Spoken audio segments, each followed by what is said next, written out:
আসসালামু আলাইকুম। আপনারা কেমন আছেন? আশা করি সকলেই আল্লাহ তাআলার অশেষ রহমতে ভালো আছেন। প্রিয় ভাই ও বন্ধুরা, আজকে আমি আপনাদেরকে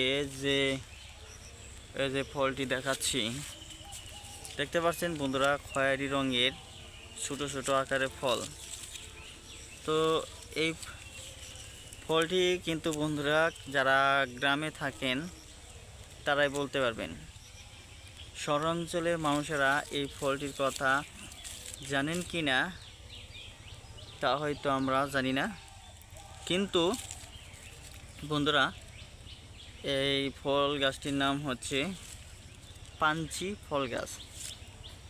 বন্ধুরা, আমি আবারও বলতেছি, এই ফলটির নাম হচ্ছে পাঞ্চি ফল গাছ। তো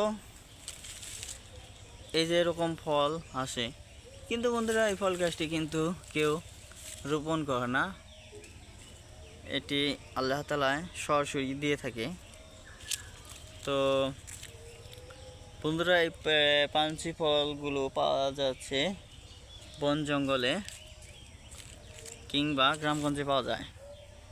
তো এই ফলটিকে কেন পাঞ্চি বলা হয় তার কারণ হচ্ছে, এই ফলের মধ্যে বন্ধুরা, এই ছোটো আকার ফলের মধ্যে পানি রয়েছে। তো বন্ধুরা, আমি কয়েকটি দেখাচ্ছি।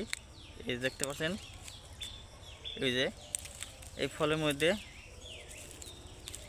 পানি থাকার কারণেই মূলত এই ফলটিকে এই যে পাঞ্চি বলা হয়।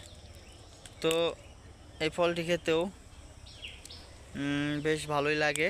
তো তার কারণ হচ্ছে, আমরা ছোটোবেলায় অনেক খেয়েছি, সেজন্য এটি খাওয়ার অভিজ্ঞতা রয়েছে। তো আপনাদেরকেও গ্রামগঞ্জে এসে এই পাঞ্চি ফলটি খাওয়ার আমন্ত্রণ জানানো হলো।